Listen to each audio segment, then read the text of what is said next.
तो आपने कभी सोचा कि जो ये आपकी यादें हैं, मेमोइर्स हैं, इनको कभी आप दर्ज करें? खासतौर पे ये जो पॉलिटिकल अदवार रहे उसमें पाकिस्तान टेलीविजन का तो बड़ा आपको पता अहम रोल रहा। जी बिल्कुल, क्योंकि उसी के जरिए सारी खबर जाती थी मुल्क तक और उसी को कंट्रोल किया जाता था सबसे जी पहले। बिल्कुल बिल्कुल, सबसे पहले पाकिस्तान टेलीविजन और रेडियो पाकिस्तान जो हैं उन्हीं को। इवन हो सकता है, मेरा ख्याल है कि बहुत सारी चीज़ें तो आपको यूँ भी पता होंगी कि कौन सा कट लगा, कौन सा वीडियो नशर हुआ, कौन सा रोका गया, कौन सी इत्तला कहाँ से आई। होता है ज़ाहिर है। एक दफ़ा वो मुझे अब कुछ सन वगैरह भी याद नहीं, नवाज़ शरीफ साहब और ग़ुलाम इसहाक़ खान साहब का था, तो इख्तलाफ हो गया था, तो नवाज़ शरीफ साहब ने इस्तीफ़ा दे दिया था। पहले उन्होंने दिया था, और दोनों की तकरीर होनी थी और हम यही सुन रहे थे कि पता नहीं पहले किसकी होगी, और दोनों ही शायद चाह रहे थे कि मैं बाद में करूं। तो उस दिन मेरी मुलाकात भी हुई थी नवाज़ शरीफ साहब से। अच्छा। और जब वो हम बिल्कुल कर्फ्यू का समा था टेलीविज़न की बिल्डिंग के अंदर, और हम और मेरे साथ 2 और लड़कियां थी, हम दूर दूर से देख रहे थे कि हम देखें नवाज़ शरीफ साहब को। होता है बड़ी शख्सियत है उनको देखने का। तो वो अचानक ही दरवाज़ा खुला दूर से और वो एक लोगों का जम्मे गफ़ीर निकला कमरे से, जीएम के कमरे से। वो प्रीव्यू करते हैं अपनी उसको, तो वो देख रहे होंगे अपनी तकरीर, लोग जो होंगे जी। तो वो निकले और हम तो ज़ाहिर है कमर करके उनकी तरफ तेज़ तेज़ मेकअप रूम की तरफ चलने लगे। तो पीछे से आवाज़ आई, मैडम मैडम। तो हमने थोड़ी देर बाद, पहले तो शक ही रहा फिर जब मुड़ के देखा तो वो सारा ग्रुप हमारी तरफ चला आ रहा था।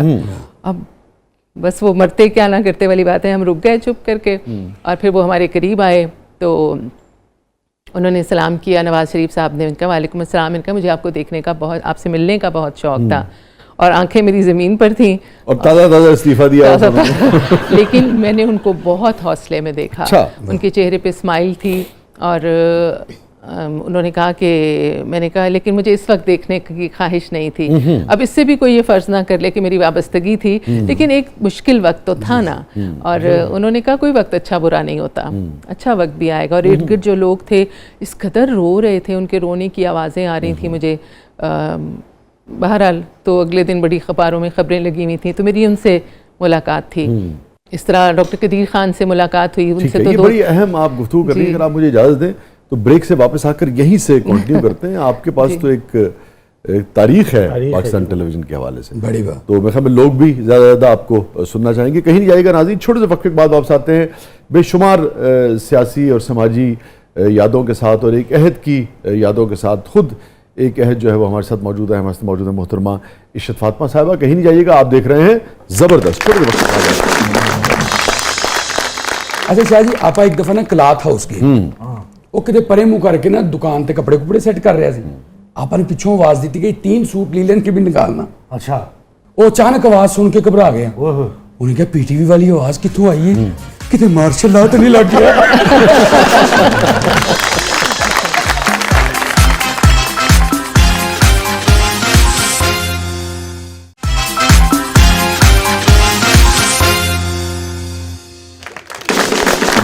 वेलकम बैक नाज़रीन। ज़बरदस्त में एक बार फिर खुश आमदीद। हमारे साथ मौजूद हैं मोहतरमा इशरत फातिमा साहिबा, और आप बात कर रही थी अब्दुल कदीर खान साहब की। जी, उनसे भी 2-3 बार मुलाकात हुई। तो एक तो वो जब अपनी आखिरी तकरीर उन्होंने की कौम से, तो अच्छा उस वक्त भी आप? जी, मेरी वहाँ ड्यूटी थी, तो वो भी ऐसा ही माहौल था। वो तो पूरी कौम के जज्बात जी, तो वो निकल रहे थे तकरीर करके जब, तो मैं सीढ़ियाँ चढ़ रही थी न्यूज़ रूम पे जाने के लिए। तो मैंने देखा नीचे जीएम का कमरा था, वो वहाँ से निकले। साथ उनके हमारे सेक्रेटरी इन्फॉर्मेशन थे अनवर महमूद साहब, वो उनको लेके जा रहे थे। बहुत सन्नाटा था, वो भी बहुत खामोश थे दोनों। और तो पूरे मुल्क में ही सन्नाटा। मैंने इशारे से कहा कि मैं आ जाऊँ, तो इशारे से तो मुझे लगा कि उन्होंने, अनवर महमूद साहब ने कहा कि आ जाओ। तो वो बहुत इज्जत करते थे सब आर्टिस्टों की। तो मैं उनके पीछे पीछे चलना शुरू हो गई। वो बड़ी सी लॉबी है, वहाँ से निकल के बाहर गैलरी की तरफ जा रहे थे। मैंने जाके उनको सलाम किया। मुझे नहीं लगता कि उन्होंने मुझे जवाब दिया, बस वो निकले और चले गए। तो वो एक तकलीफ़ दे याद है मेरे लिए। फिर सबके लिए, हाँ। जी बिल्कुल। फिर वो मुझे मिले। एक दफ़ा मैं कराची गई, वहाँ पर वंडर वुमेन अवार्ड मुझे मिला था कोई, तो वहाँ पे वो मुझे स्टेज पे आए, मुझे उन्होंने अवार्ड दिया। ये भी मेरे लिए बड़े एजाज़ की बात है। जैसे ही मैं गई स्टेज पे तो उन्होंने मुझे कहा, अरे ये तो वही है इशरत फातिमा, ये तो वैसी की वैसी है, ये तो ज़रा नहीं बदली। तो मुझे बहुत अच्छा लगा। वो जो तकरीर वाली जो शाम थी या रात थी, किस वक्त ये तकरीर रिकॉर्ड हुई थी, याद पड़ता? शाम का वक्त था। शाम का। कोई आपको खास एक्सप्रेशन उनका, कोई खास जुमला याद आता हो? नहीं, वो बिल्कुल खामोश थे। वो तो वो भी और अनवर साहब भी दोनों खामोश थे। दोनों एक दूसरे से भी बात नहीं कर रहे थे। माहौल भी खामोश था, बिल्कुल खामोशी थी। नहीं, वो बिल्कुल ऐसे लग रहा था जैसे रोबोट होता है कोई। उनका चेहरा बिल्कुल तारीक सा था, खामोश था, ब्लैंक था। इसके अलावा मैं कुछ भी नहीं कह सकती। कुछ नहीं था उनके चेहरे पे, उनकी आंखों में, उनकी चाल में, कुछ भी नहीं था। लेकिन आप पढ़ी लिखी खातून की हैसियत से, जो कि न्यूज़ से इतना वाबस्ता रही, आपका तासुर क्या था? कि कुछ नहीं था मगर क्या था उसमें? डिजेक्शन थी, दुख था, तकलीफ? बहुत दुख था, बहुत ज़्यादा दुख था। मतलब इतना ज़्यादा कि मैं आज भी उस बात को कभी याद करती हूँ। मैंने अपनी वीडियो भी बनाई है और मैंने उसमें बोला कि मैं पूरी कौम की तरफ से बहुत माजरत चाहती हूँ, लेकिन मुझे आज भी महसूस होता है कि वो बहुत तकलीफ़ में थे, वो बहुत दुख में थे। तो और आपकी यादों में से कोई ऐसी चीज़ जो आप समझती हैं कि लोगों तक पहुंचनी चाहिए, जो तारीख़ का हिस्सा है? मुझे याद है जब यासिर अरफात की जब डेथ हुई थी तो पाकिस्तानी तो बहुत मोहब्बत करते थे। जी बिल्कुल। और मैं उस मोहब्बत का ही आपको बताने लगी हूँ कि उनकी जब डॉक्यूमेंट्री बननी थी खबरनामे के लिए उनके अंदर, तो हमारे एक डायरेक्टर थे शकूर साहब, वो बहुत अच्छा लिखते थे, बहुत ही अच्छा लिखते थे। उनकी खबर ऐसी बनी हुई होती थी कि जैसे पानी बह रहा है। मतलब अच्छे से बुरे से बुरा बंदा भी ना उसको पढ़े तो रवानी एक होती थी। क्या अच्छा एक्सप्रेशन यूज किया, बहुत अच्छे अल्फाज। तो वो उन्होंने बनाई और मुझे पता चला कि वो एक मेल न्यूज़ रीडर को ढूंढ रहे थे कि वो नहीं मिल रहा, उससे पढ़वानी है। और मैं बहुत शर्मिंदा हो रही थी अंदर ही अंदर ना कि ये मुझे क्यों नहीं कह रहे कि तुम पढ़ो इसको ना। तो बहरहाल वो किस्मत मेरी ही थी, वो साहब नहीं मिले और उन्होंने कहा अच्छा इशरत फातिमा को बुलाओ। खालिद हमीद थे?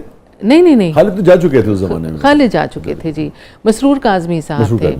तो वैसे भी उन लोगों को ना, ये शिकायतन कह रही हूँ, अक्सर होता है कि मेल की आवाज़ हो ना, तो पता नहीं औरत की आवाज़ में कोई दुख की खबर या कोई बड़ा कोई काम हो, जब प्रेसिडेंट या प्राइम मिनिस्टर ने आना होता है ना, तो जब वो अनाउंसमेंट होती थी कि मुझे वो याद नहीं, जिसका बड़ी वो शेरवानी में बैठ के वो कहते थे पाकिस्तान के मतलब सदर पाकिस्तान खिताब फरमाएंगे, तो बड़ी ख्वाहिश रही मगर किस्मत में नहीं था वो अनाउंसमेंट करना। देखिए आपने बड़ी बारीक और बड़ी अहम बात की। सारी उसके पीछे कहीं ना कहीं वो जो पेट्रियार्कल सोच है ना हमारी जी, वो मौजूद है जी, कि जो अहम बात है या जो जिससे अथॉरिटी जो है वो आपने साबित करनी है, वो आवाज़ जो है वो सिर्फ मर्द की होनी चाहिए। ये कहीं ना कहीं उसके पीछे तो जब मैंने वो पढ़ ली और पढ़ने के बाद मेरी इत्तेफाक से रेडियो पे खबरें थी। मैं खबरें, रेडियो और टीवी की बिल्डिंग साथ साथ हैं, हार्डली 2-3 मिनट की ड्राइव है। तो पढ़ के मैं वापस आई तो मुझे कहा कि शकूर साहब बहुत गुस्से में हैं और वो कह रहे हैं कि इंसाफ नहीं किया इशरत फातिमा ने इस स्टोरी के साथ और ये बिल्कुल अच्छी नहीं पढ़ी। और बहुत ही मैं शर्मिंदा हुई। ये यासिर साहब वाले? जी बिल्कुल, मैं बहुत ही शर्मिंदा हुई। अच्छा मैं आपको बताऊं कि मैंने कभी ज़िंदगी में ना पैसों का नहीं सोचा। जाहिर है ये मेरी रोटी रोज़ी है, लेकिन ये मेरी सेकेंडरी वो है। ठीक है। पहला ये है कि मैंने बिल्कुल इंसाफ से काम करना है। और मैं हमेशा कहती हूँ मुझे आप नहीं भी पैसे दें ना तो मैं उसमें डंडी नहीं मारूंगी। अगर मैंने आपसे कमिट कर लिया है तो मैं करूंगी। ये मेरी इज्जत है, ये उस काम की इज्जत है। बहुत अच्छे। तो मतलब आप जो अर्न करते हैं ना, कमाते हैं, उसमें अल्लाह बरकत देता है। मैं ना अब खबरनामा अंदर चल रहा था, न्यूज़ रूम था, और मैं बाहर न्यूज़ रूम के दरवाजे से कान लगा के अकेली खड़ी थी, अंदर सब सुन रहे थे, और मैं सोच रही हूँ कि यार मैंने कहाँ गलती की है। उसके बाद ना वो एक बंदा आया, हमारा प्रोड्यूसर था सीनियर राशिद, उसने कहा क्या हुआ, तो मेरी आंखें भीग सी गई। मैंने कहा शकूर साहब नाराज़ हो गए हैं। वो कह रहे हैं कि इतने ठीक नहीं पड़ी। तो मैं सुन रही हूँ, मुझे तो कहीं कुछ नज़र नहीं आ रहा। एकदम से दरवाज़ा खुला, शकूर साहब बाहर, और मैं थोड़ा सा घबरा गई। मुझे कहने लगे मेरे कमरे में आए उनके कमरे में पीछे पीछे चली गई। तो जब मैं गई तो उन्होंने मुझे कहा कि उन्होंने मुझसे माजरत की। उन्होंने कहा मुझे किसी ने कहा कि उसको रेडियो जाने की जल्दी थी, इसलिए उसने ठीक नहीं पढ़ी। मैंने आपकी कमेंट्री नहीं सुनी, मैंने ऑन एयर सुनी है। अच्छा, उस वक्त से उन्होंने कहा किसी के कहने पे तो मैंने उनको कहा सर मैंने तो आपसे शिकवा करना था कि मैं आपकी पहली चॉइस क्यों नहीं थी, दूसरी चॉइस। क्या जवाब दिया उन्होंने? कुछ भी नहीं बोला उन्होंने, कुछ भी नहीं बोला। इसका जवाब है नहीं इस माशरे में।